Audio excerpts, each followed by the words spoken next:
Bonjour, bienvenue dans ce nouvel épisode de Fiscalia, podcast du cabinet d'expertise fiscale Dre Dre, situé à Jérusalem. Alors aujourd'hui, on parle d'un sujet qui nous intéresse tous et toutes, bien entendu, l'investissement immobilier en Israël. Et pour en discuter, j'ai le plaisir d'accueillir Nathaniel Dre, expert comptable et spécialiste des stratégies d'investissement et d'optimisation fiscale. Alors, à qui ça s'adresse? Que vous soyez un investisseur aguerri ou alors que vous envisagiez votre premier achat en Israël, vous allez voir, on va voir ensemble qu'il y a encore des opportunités à saisir. On va explorer les tendances du marché, les meilleures stratégies, les aspects légaux, bien entendu, et les options de financement. Bref, tout ce qu'il faut savoir pour réussir. Et si le sujet vous intéresse, pensez à vous abonner au podcast et à partager cet épisode avec votre entourage. On commence tout de suite. Bonjour Nathaniel, merci d'être avec nous. Aujourd'hui, on Bonjour passe tout le en monde. revue tout ce qu'il faut pour investir intelligemment en Israël. Bonjour tout le monde. Bonjour Lionel. Merci de me recevoir. Alors, l'immobilier en Israël, c'est un sujet passionnant. Il y a plein d'opportunités, mais ça nécessite une bonne préparation. La première question que je voudrais vous poser, Nathaniel, c'est la compréhension, comprendre le marché israélien. Alors, le marché israélien, c'est un marché qui est particulier parce que, enfin, à ma connaissance, c'est un marché qui est dopé par une demande constante et une offre malheureusement constante également. Ça veut dire quoi? Ça veut dire que l'offre, d'un point de vue démographique, Israël, c'est un pays qui n'arrête pas On fait de beaucoup de bébés. croître. Voilà, il y a une Bah, grosse recherche. croissance. Euh, on pense souvent que c'est le Hadashim les nouveaux émigrants qui font augmenter, qui font croître le nombre de personnes, mais c'est marginal. Il y a un énorme taux de naissance, un gros taux de natalité en Vous le Israël. connaissez? Vous connaissez le taux de naissance? Il y a un site qui est sympa, je crois qu'on est au-dessus des 2,8 si je dis pas de bêtises, mais en tout Oui. cas, il y a un site qui est sympa qui s'appelle Pyramide Population, que j'utilise très souvent pour montrer en fait aux gens le dopage israélien, le dopage naturel en Israël, qui fait qu'il y a une demande énorme de nouveaux logements. Et parallèlement, la situation géopolitique en Israël fait que on ne peut pas construire où on a envie. Les villes et les zones où on peut construire sont déjà définies et connues à l'avance. À moins d'une nouvelle conquête, on va avoir du mal à étendre sur des zones aujourd'hui qui ne nous appartiennent pas. Et donc, forcément, il y a une concentration extrême dans certaines zones, ce qui fait qu'il y a beaucoup de demandes, on l'a expliqué, parce qu'il y a beaucoup de natalité, parce qu'il y a aussi malheureusement beaucoup de divorces, et il y a également, c'est également dopé par effectivement l'arrivage de personnes qui viennent en dehors d'Israël, souvent des personnes qui ont des moyens, en tout cas pour les Olim de France, Belgique, Suisse, Les Américains aussi. Amérique, voilà, États-Unis, Angleterre, c'est des gens qui viennent avec des moyens généralement, et donc qui vont choisir les meilleures positions, donc les meilleurs emplacements. Et le reste de la population fait que s'ils veulent pouvoir habiter dans ces zones-là, il va falloir payer le prix cher. Donc souvent, ils vont regarder à essayer un petit peu de s'éloigner du centre. Et je pense que le système des transports en Israël reste largement à améliorer. Donc le fait est que on a envie d'habiter proche de son lieu de travail, proche de son centre de vie et d'intérêt. Et forcément, plus il va y avoir une demande qui est concentrée sur une zone minime, forcément, les prix dans cette zone ont une tendance démentielle à augmenter. Et comme je dis souvent, le meilleur moment pour acheter dans l'immobilier en Israël, c'était il y a 20 ans et hier. Parce qu'en fait, ça fait que monter et ça monte tout le temps. Et on vient de l'expliquer. Et regardez vraiment, faites vos devoirs. Allez sur le site Pyramide Population. Regardez la croissance démographique. Ouais, On avec mettra le lien dans plaisir. la On le mettra dans description. la description. Et franchement, allez voir. Regardez la croissance française. Regardez la croissance allemande. La croissance US. Et la croissance en Israël. Vous allez voir. C'est tout simplement affolant. Et forcément, Donc en plus ça fait, va passer. j'ai envie de dire qu'il y a un double effet. Il y a une demande naturelle un apport récurrent de nouveaux immigrants et aussi une croissance démographique qui fait qu'il y a de plus en plus de demandes. Et surtout que culturellement en Israël, quand il y a des enfants qui se marient, la première chose que les parents essayent de leur apporter, c'est un appartement en fait. Oui, surtout dans le monde Religieux. religieux. Dans le monde religieux, c'est connu. Souvent, quand la fille se marie, elle doit venir avec un Ouais, appartement. Ou alors, avant c'était un appartement. Après, c'était l'apport pour un ouais. appartement. Et aujourd'hui, ça a basculé vers les bureaux, parce que le Mm. marché des bureaux est un marché aussi qu'il faut connaître. C'est un marché d'experts. Ouais. Et avant, on pouvait acheter un appartement. Les prix ont tellement monté qu'on donnait finalement l'apport pour un appartement. Et aujourd'hui, même l'apport pour un appartement, ça fait beaucoup. Donc, on a tendance à acheter des bureaux. Donc il y a plein de religieux qui ont des locaux commerciaux à louer parce que c'est ce qu'ils ont reçu lors du mariage. Exactement. Alors, est-ce que vous pourriez nous parler aussi, il y a des différences entre les villes. Il il y a des grosses différences de population et de prix entre, alors on va prendre un Tel Aviv, un Jérusalem, un Ashdod, en fait, voilà, sans aller plus loin que ça, mais il y a des énormes différences de prix et de biens aussi, de Bah, qualité de biens. on l'a expliqué, en fait, le problème, c'est le marché du travail. Si un jour vous arrivez à connecter un train rapide entre Beersheba et Tel Aviv et qui passe pas par 40 villes au milieu, parce Attendez, que voilà. je vous interromps. Ouais. Pour vous, le télétravail n'a pas, enfin, hein, le télétravail, il a vraiment explosé avec le Covid. Pour vous, ça n'a pas C'est changé grand-chose? c'est pas que ça n'a pas changé grand-chose, mais le marché israélien fait que, déjà, malgré ce qu'on dit, je pense qu'au niveau technologie en Israël, ils sont pas tous mûrs pour Ouais, on est d'accord. pouvoir maîtriser un télétravail. Et puis, malheureux, enfin, voilà, les outils aujourd'hui font que ben, on préfère avoir les personnes à côté pour la dynamique. C'est le C'est bien le social, télétravail, le côté l'environnement social social, aussi, bien sûr. l'environnement social, la santé également des employés. Ouais. Voilà, c'est important qu'ils viennent voir. Alors oui, un télétravail, un jour, 2 jours par semaine, c'est sympa. Mais voilà, et donc il faut que les transports dans ces grandes villes les transferts vers ces grandes villes soient améliorés. Alors attention, il y a un énorme projet qui va sortir en 2040. Alors oui, 2040, c'est loin, mais en investissement immobilier, c'est demain. Il y a un grand projet, ça s'appelle le projet métro. Et ce projet-là va rattacher la très grande agglomération de Tel Aviv. Quand je dis très grande, c'est jusqu'à Netanya. Donc attention, par exemple, si vous allez sur de l'investissement, regardez, si vous êtes sur du long terme, regardez les stations du métro, regardez quelle zone va être couverte. On a vu ce que ça a fait le tramway à Jérusalem, on a vu ce que ça a fait le métro à Tel Aviv, Bat Yam, etc., les lignes actuelles. Et en fait, ce projet métro va, un petit peu à la manière du RER en France, va rattacher C'est certaines zones. ce qu'on appelle le Grand Paris en France, qui n'est pas tout à fait terminé encore, mais Exactement, c'est mais vraiment. faites attention, la population israélienne va doubler d'ici 2100. Ouais. Donc ça va doubler, on aura, Pachout, 2 fois plus de personnes. Et imaginez la tête des routes, quoi. C'est-à-dire, si vous devez faire 40 minutes Non, aujourd'hui, ça, vous allez faire 1 heure et demie dans pas longtemps. Et les gens n'ont pas envie, donc forcément, voilà, il faut anticiper, il y aura une énorme demande sur cette zone-là. J'ai une question qui revient, qui nous ramène un peu plus sur l'actualité. Le conflit qu'on a en ce moment et l'inflation n'ont pas ralenti le volume d'achat? Euh, c'est surtout les taux qui ont ralenti. Alors les taux, c'est une résultante effectivement du conflit et de la situation géopolitique qui était juste avant, mais en réalité, les prix n'ont pas baissé, ou en tout cas dans certaines villes, oui, à Tel Aviv, c'est monté moins vite qu'avant.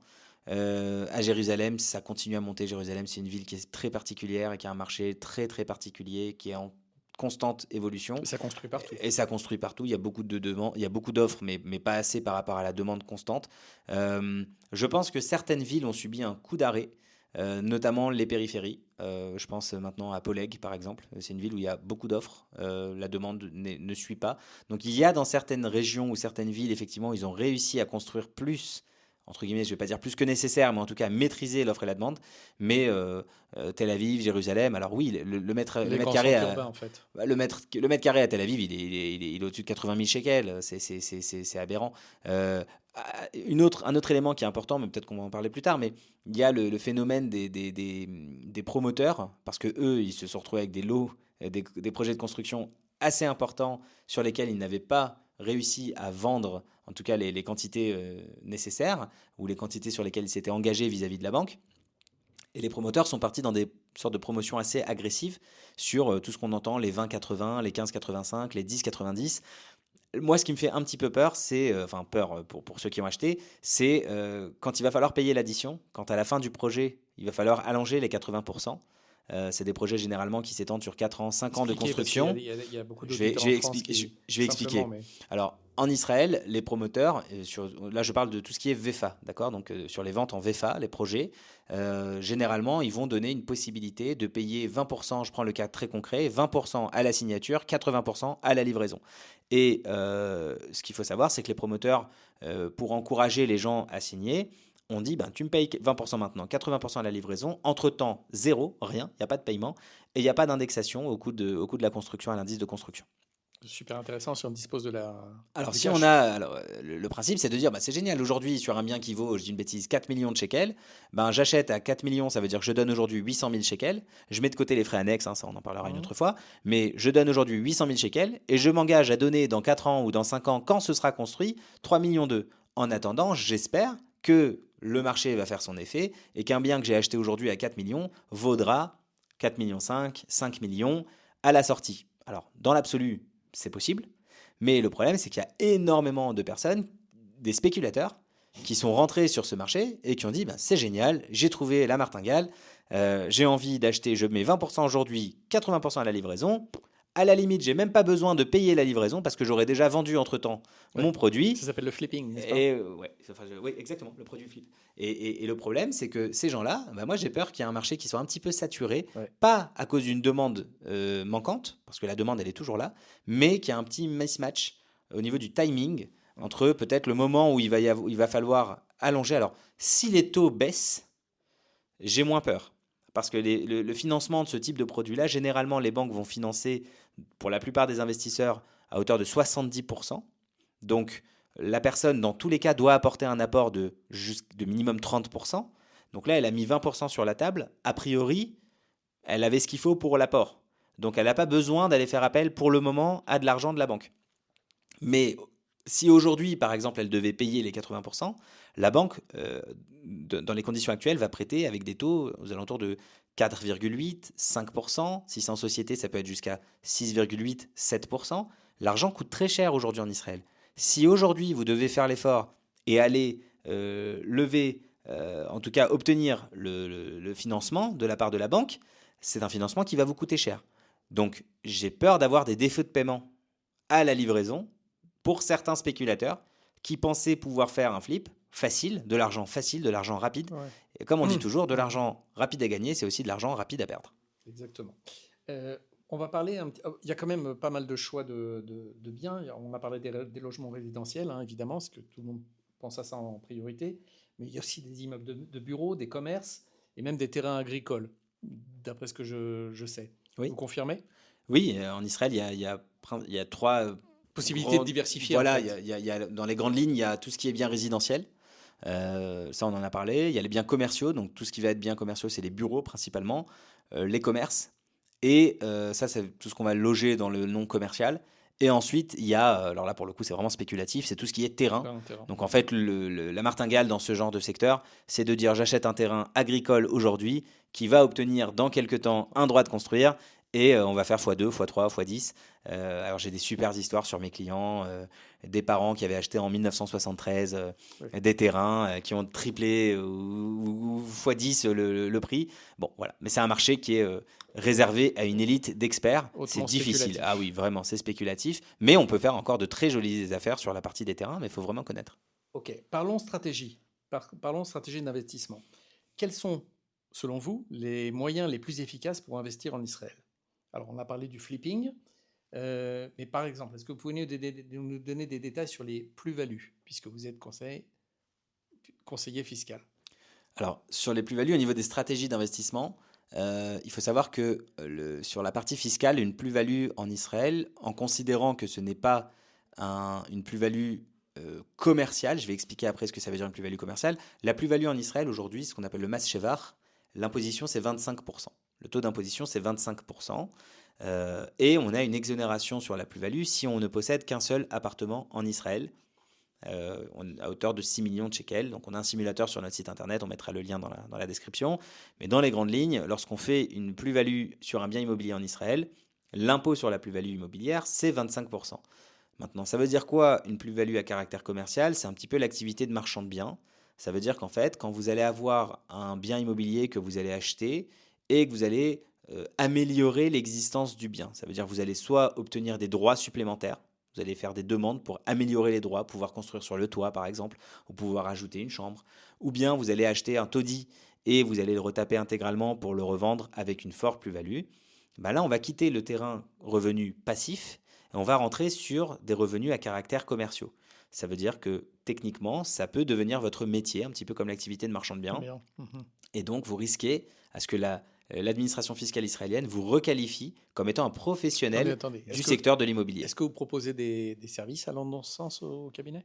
Oui, bien sûr, il y a des manières. Chaque projet il est particulier. Si un client il vient me voir en disant j'ai acheté 3 ou 4 appartements qui étaient complètement pourris, je les ai retapés, j'ai fait venir des spécialistes, je les ai retapés de A à Z, j'en ai fait des merveilles et je vais les revendre en faisant un x2, c'est quasi certain que ces personnes-là vont se faire redresser en étant considérées comme des professionnels du secteur immobilier. Et donc, pour éviter de l'imposition qui peut aller jusqu'à 50% dans ce cas-là, il vaut mieux se structurer en adéquation. En amont. Exactement. Et faire les éléments, en hébreu on dit sauf maaseh b'marshava tchila, c'est-à-dire avant de faire l'acte, il faut mieux réfléchir comment on le fait. Ok. On va parler un petit peu des aspects légaux et réglementaires. Est-ce qu'il y a des points cruciaux à connaître, par exemple avocat, notaire, ainsi de suite? Dans les grandes lignes en Israël, lorsqu'on va faire une acquisition, toute la partie de représentation, toute la partie d'inscription du bien au cadastre, la négociation avec le vendeur, que ce soit un promoteur ou bien un vendeur particulier, toute cette partie-là se gère avec un avocat généralement spécialisé dans le droit immobilier, qui va se charger des inscriptions au cadastre, qui va se charger également des déclarations aux impôts, au service des impôts, pour payer la taxe d'acquisition. La taxe d'acquisition, on n'en parle pas assez souvent, la taxe d'acquisition, c'est une taxe, c'est comme des droits notariés, c'est une taxe que l'on va payer en Israël lorsqu'on achète un bien immobilier. Le droit, c'est le montant de la taxe d'acquisition, c'est 8% jusqu'à à peu près 6 millions de shekels et 10% au-dessus. Là aussi, on a un simulateur sur notre site internet, hyper bien fait, je vous encourage à aller faire vos simulations, on mettra le lien. L'exception pour la taxe d'acquisition, c'est quand on achète son premier appartement. Alors, pas le premier dans le sens, c'est la première fois que je le fais, c'est quand en fait on achète un premier bien immobilier. Les impôts en Israël vont regarder combien de biens vous avez au moment de l'achat. Si vous avez 0 bien, vous allez donc acheter votre premier bien. À ce moment-là, vous avez le droit à des taux de taxe d'acquisition réduits, minorés. Là aussi, je vous invite à aller voir le simulateur. Et un dernier avantage sur la partie des taxes d'acquisition, c'est pour les Olim Hadashim, donc pour les nouveaux immigrants, ceux qui viennent acheter leur premier appartement en Israël. Là, pour le coup, la nouvelle loi qui est passée en 2024, elle est super avantageuse. On paye quasiment pas de droits, ou très très peu. Par exemple, là, j'ai un cas d'un client en tête. Il a acheté un appartement à 5 millions de shekels, il paye 15 000 shekels. Alors qu'un Israélien classique qui aurait acheté son premier appartement, il aurait payé 145 000. Et un Israélien qui aurait acheté sa deuxième maison ou plus, il aurait payé 400 000. Ça fait des jaloux. Ça fait des jaloux, mais d'un autre côté, ça encourage les gens à venir. Exactement. Alors, vous avez soulevé un point important. Avocat est indispensable. Donc, moi, je me mets dans la place d'un Olé Hadash. Il y a une opulence d'avocats en Israël. De mémoire, si je me rappelle bien les chiffres, c'est un avocat pour 7 habitants. Donc, c'est le pays où il y a le plus d'avocats au monde. Vous avez des experts sérieux, des avocats sérieux que vous pourriez nous recommander ou que le cabinet pourrait recommander? Oui, bien sûr. Après, quand on choisit un avocat, on choisit principalement un avocat qui connaît le secteur où vous allez acheter, un avocat qui est capable de vous accompagner, pas juste quelqu'un qui va faire l'acte de déclaration ou l'inscription au cadastre. Ça, c'est, on va dire, technique. Mais ce qu'on cherche, c'est comme quand on cherche un expert comptable. On cherche la fonction conseil. On cherche, est-ce qu'il maîtrise ce sujet? Moi, si vous venez me dire, vous voulez ouvrir un bureau de change, j'y connais rien. Donc, je vais vous dire, non, je ne suis pas la bonne personne. Je ne suis pas la bonne adresse. Donc, quand vous achetez un bien à Tel Aviv, prenez un avocat qui connaît le marché immobilier à Tel Aviv. Vous achetez à Beersheva, prenez un avocat qui sait où se situe la rue que vous allez acheter. Parce qu'il faut connaître. Bien sûr, bien sûr. Okay. Bien sûr. Donc, Alia, pas Alia, il y a des gens, imaginons le cas où, quelles sont les restrictions? Je suis un investisseur étranger, je suis français, francophone, je n'ai pas l'intention de faire ma Alia prochainement, mais je voudrais déjà acheter. Est-ce qu'il y a des restrictions particulières? Alors avant de parler des restrictions, je donnerai un bon conseil. C'est une excellente chose. Quand on sait que le marché immobilier va monter, forcément, plus tôt vous allez acheter, moins vous allez risquer, entre guillemets, moins vous allez prendre le risque que le marché de l'immobilier s'envole sans vous. Parce que vous allez, ce que j'appelle, coller à la brique. C'est-à-dire que vous allez acheter tôt et vous allez profiter de la hausse. C'est une bonne expression, ça. On se colle à la brique, on se colle à la pierre. Et l'avantage, c'est que si le marché monte, tant mieux, vous montez avec, et au moins vous n'avez pas subi. Et puis la rentabilité locative, c'est vrai qu'elle est moins haute, elle est moins élevée qu'en France, mais d'un autre côté, la rentabilité, elle se compense par une plus-value régulière de 5 à 7% dans les grandes villes. Parfois, ça fait 10%, ça dépend les années. Maintenant, au niveau des restrictions, il n'y a aucune restriction d'acheter en Israël un bien immobilier. Quand on est juif. Quand on n'est pas juif, il peut y avoir à ma connaissance, c'est pas possible. Mais bon, là, je dis peut-être une bêtise, faudra demander avec un avocat. Mais quoi qu'il en soit, sur la partie des restrictions, il n'y a pas de restrictions. Simplement, bien noter que lorsqu'on achète en tant que non-israélien, on paye la taxe d'acquisition plein pot. On n'a pas le droit au tarif minoré. Pourquoi? Parce que Israël ne connaît pas si vous avez d'autres biens éventuellement de par ailleurs, Cela dit, j'ai déjà entendu des situations où on a été en mesure de prouver que la personne n'avait pas d'autres biens immobiliers en dehors d'Israël. Et donc, on a pu rectifier par la suite la déclaration qui avait été faite à la taxe d'acquisition et récupérer, payer en fait comme si c'était un premier appartement Ah, génial. et non pas comme si c'était un second investissement, un second appartement. Alors, j'ai une dernière question qui concerne les aspects légaux et réglementaires. Vous avez dit que bon, les centres urbains deviennent chers. Les gens cherchent, comme les banlieues en France, hein, les gens cherchent à s'éloigner un petit peu du centre urbain, là où c'est le plus cher. Est-ce que vous avez des solutions à proposer pour les zones d'implantation? Ça veut dire quoi une zone d'implantation? C'est les zones, par exemple, qu'il y a tout autour de Jérusalem ou autour de enfin, Beersheba, par exemple, ou de Netanya. Oui. Voilà. Comment ça se passe avec pour les prêts bancaires Simplement, hein, c'est juste pour expliquer aux gens comment ça se passe. La banlieue, entre guillemets, Ouais. d'acheter un petit peu en banlieue, c'est pas les prêts vont être de la même manière, c'est-à-dire que la banque va vous prêter de la même manière, peu importe si vous achetez en plein centre ou si vous achetez en périphérie. Pas de difficulté, donc. Il n'y a pas vraiment de difficulté tant que votre dossier reste solide, tant que vous respectez les conditions et les critères de la banque. On a fait des épisodes avec Salomon, notre courtier en crédit, donc on vous invite à Vous avez un écouter. département crédit aussi. Bien sûr. Et sur cette partie-là, les banques vont avoir tendance à prêter de la même manière. Généralement, les banques en Israël vont avoir peu tendance à regarder la qualité du bien. Enfin, c'est pas tout à fait précis. La banque, quand elle va vous prêter, elle va toujours vous demander de faire une évaluation par un expert, ce qu'on appelle en hébreu un shamaï. Et l'expert va dire à la banque, voilà le prix du bien. Alors généralement, il se couvre, hein, il met 5 à 10% en dessous de la vraie valeur, c'est pour que si jamais le marché dévisse, on ne puisse pas l'attaquer. Mais ceci étant dit, on a donc l'expert qui va dire, le bien il vaut 3 millions de shekels, et si le bien vaut 3 millions de shekels, la banque va dire, moi je finance selon 70% par exemple de ce que l'expert a dit. Si vous achetez ce bien à 3,5 millions, entre guillemets, c'est votre problème, la banque ne vous financera que jusqu'à la valeur que l'expert a dit, selon le pourcentage que la banque pourra vous accompagner. Donc, indirectement, c'est comme ça que la banque va minorer son risque en mettant un petit peu la responsabilité sur l'expert. Alors, justement, concernant les options de financement et l'impact économique, quelles sont les options disponibles? Par exemple, je sais qu'il est très, très difficile, voire pas conseillé du tout, de se débrouiller seul. Il y a plein de raisons à cela, les lois qui changent très vite, les taux des banques qui varient d'un mois à l'autre, j'ai envie de dire, elles sont d'une semaine sur l'autre, d'une semaine sur l'autre, elles sont en ouais. compétition, clairement. D'ailleurs, en ce moment, c'est une bonne période, elles sont agressives. L'interlocuteur à qui vous avez affaire, c'est pas parce qu'il parle français, parce que toutes les banques ont des interlocuteurs français aujourd'hui pour le crédit, c'est pas du tout parce qu'il parle français qu'il est, j'ai envie de dire, qu'il a le niveau, hein, on est d'accord. Et puis, bien sûr, il y a son intérêt aussi à vous aider, puis la barrière culturelle. Sur la partie des crédits, il faut savoir d'abord qu'il y a une législation en place qui est assez encadrée. Ça veut dire, un Israélien qui vient acheter un appartement, son premier appartement en Israël, la banque peut lui financer jusqu'à un maximum de 75%. C'est la loi. Elle ne peut pas financer plus. Évidemment, si elle Donc veut son apport vous financer, est de 25%. Voilà, son apport c'est de 25%. Cela dit, il faut que vos revenus vous permettent d'assumer un remboursement de crédit de 75% de la somme. Si c'est un deuxième appartement, normalement vous êtes financé à 50%. Et dans le cas où vous achetez un appartement qui viendra normalement remplacer votre appartement existant, c'est-à-dire vous avez déjà un bien, vous voulez en acheter un autre et vous êtes censé vendre le premier, la banque va vous financer 70%. Donc là, c'est plus 75%, on est déjà passé à 70%. À partir du moment où ça devient soit votre second bien, soit à partir du troisième bien, là, c'est terminé, c'est 50%. Un étranger, c'est 50%. Donc déjà, ça, c'est les règles, d'accord? Ça, c'est les critères, l'encadrement.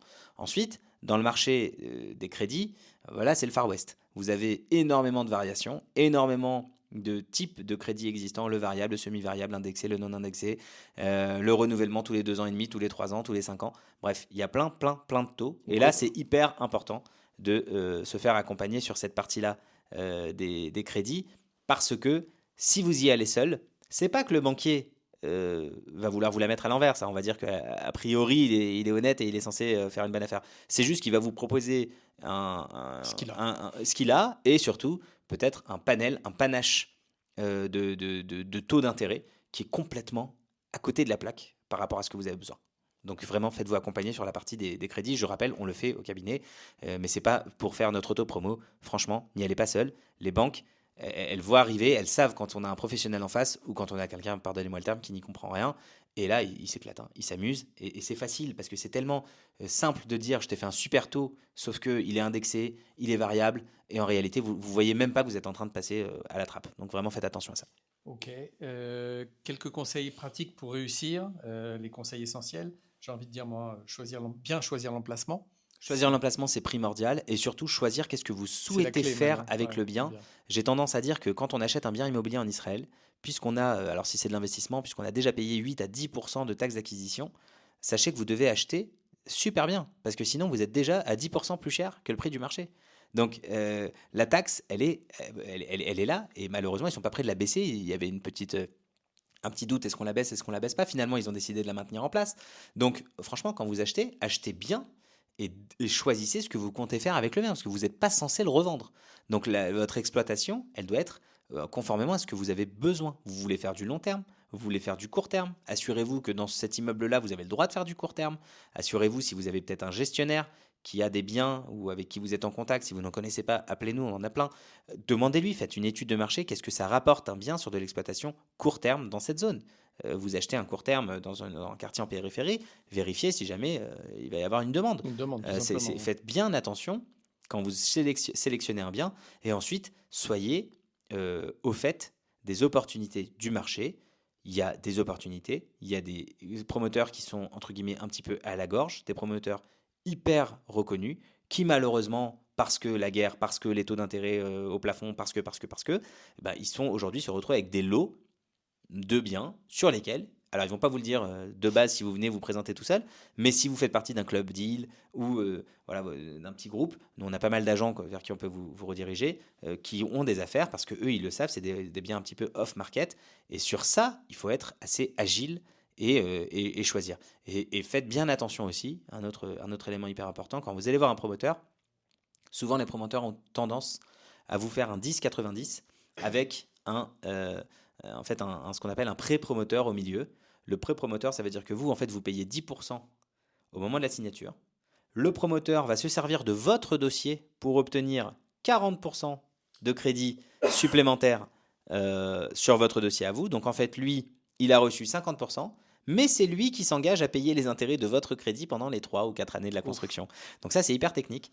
N'y allez pas comme ça, vraiment sans préparation, parce que ce genre de projet, ça peut être un projet casse-gueule si c'est mal fait. Clairement. Donc, il faut bien savoir s'entourer, un bon agent, un avocat compétent, et un conseiller financier qui fera toute la différence, en fait. Ben, j'ai envie de dire quelqu'un qui maîtrise tout le paysage Exactement. et qui sait vous dire, surtout en fonction de l'exploitation, là je m'adresse surtout aux personnes qui veulent faire de l'investissement, il y a des manières, il y a des structures, peut-être il vaut mieux acheter en société. Le concept de SCI existe en Israël, même s'il est peu connu. Il a un énorme intérêt aujourd'hui à passer en SCI, à faire de l'achat par une SCI. Donc j'ai envie de dire un bon agent pour trouver le bon bien. Une fois que le bien est trouvé, un bon avocat pour être sûr qu'il n'y a pas de loup, que d'un point de vue juridique, c'est OK, que dans le contrat, ils vous ont pas mis un tacle par derrière, et un expert comptable, vous pouvez nous appeler, qui va encadrer et qui va servir un petit peu de chef d'orchestre pour dire, bon, voilà, cette étape-là, elle est faite, maintenant, voilà la manière dont on va créer, voilà la manière dont on va acheter, voilà le taux qu'on va aller obtenir avec la banque, parce que ce taux variable, pour toi qui as besoin de sortir de l'argent d'ici 3 ans, c'est plus intéressant. Vraiment quelqu'un qui est capable de maîtriser de A à Z tout le projet. Et de conseiller. Et de conseiller, la j'ai mission envie de de dire conseil qu'il y est a primordiale. est primordial. Et j'ai envie de dire qu'il y a un élément culturel, en fait, que lorsqu'on vient de Belgique, de Suisse ou de France, on ne maîtrise pas du tout. C'est qu'en Israël, tout se négocie. Tout se négocie et Il faut savoir comment Et négocier. voilà, et c'est pas grave si ça crie pendant la négociation parce que c'est normal. C'est normal. Chez eux, c'est logique. Et j'ai envie de dire, les promoteurs affichent toujours des prix parce qu'ils savent qu'ils vont se faire négocier par le marché israélien. Exactement. Donc si vous allez derrière à l'abattoir sans rien négocier, ben bon voilà. Après, la négociation, c'est pas que l'argent aussi. Ouais. Des fois, c'est les conditions de paiement. Paiement. Des fois, c'est ce que le Il y a plein promoteur de va leviers. vous mettre. Il y a plein de leviers. Il y a plein de choses, mais voilà, les finitions dans l'appartement, Ouais. est-ce qu'il va vous mettre une clim ou pas? Enfin voilà, il y a plein de d'éléments petites choses, qu'il faut connaître. Donc, Et c'est important. dernière question. Allez, pour avancer, on dit souvent que l'immobilier en Israël est un placement à toute épreuve. Est-ce qu'il y a des situations où il vaut mieux ne pas investir en Israël? Euh, Ne pas investir dans l'immobilier en Israël. Alors, je vais répondre sur la partie résidentielle et commerciale. Résidentielle, honnêtement, je vois pas comment. Un bon achat, d'accord? Si vous faites bien vos devoirs, vous achetez bien, vous avez vérifié dans le voisinage. Si vous achetez bien, il n'y a aucune raison. Les loyers montent, il y a une énorme demande. Il y a un tel écart, une telle hausse de prix que certaines couches de la population ne peuvent plus acheter, donc sont obligées d'être locataires. Et donc, il y a une demande constante sur les loyers. Donc, on a très peu d'immeubles qui sont vides. L'avantage, c'est que le marché locatif, souvent, toutes les charges sont à la charge du locataire. Eau, électricité, taxes municipales. Il n'y a aucune charge à la taxe du propriétaire, pour dire les choses clairement. Et même d'un point de vue fiscal, alors ça, par contre, c'est l'Eldorado, c'est le paradis. On ne paye pas d'impôts pendant quasiment toute la durée d'exploitation parce qu'on a les systèmes d'abattement, d'amortissement, etc. Donc, franchement, pour du bien résidentiel bien sélectionné, aucun piège. Par contre, pour du commercial, alors nous on a des bureaux, on accompagne sur des projets commerciaux, il y a tendance à avoir un petit peu une abondance d'offres sur les bureaux dans certaines zones. Alors c'est sûr que si vous achetez dans une tour en plein milieu de Tel Aviv, a priori pas de problème, plein milieu de Jérusalem, a priori pas de problème. Mais aller en périphérie sur le nouveau centre commercial qui est censé ouvrir au fin fond d'Israël, ça j'irai plutôt doucement sur la partie, risqué, ouais, c'est un peu plus risqué. Cela dit, les rentabilités sur l'immobilier commercial sont beaucoup plus importantes, mais la rentabilité reflète toujours le risque que vous prenez. Donc plus ça monte, plus c'est risqué. Voilà, je terminerai sur ça. Écoutez, merci pour ces explications très claires. Si je résume, investir en Israël, c'est une opportunité unique. Il faut bien se préparer, il faut avoir les bons contacts, il faut comprendre le marché, et il faut savoir ce qu'on veut. Alors j'espère sincèrement que cet épisode vous a apporté des clés utiles pour avancer dans votre projet. Si vous avez des questions ou si vous souhaitez approfondir un point, vous n'hésitez pas à nous contacter en commentaire et à poser vos questions. Et pensez bien entendu à vous abonner au podcast si ça vous a plu pour rien manquer des prochains épisodes. Merci de votre écoute et à très bientôt. À bientôt, au revoir tout le monde, merci à tous.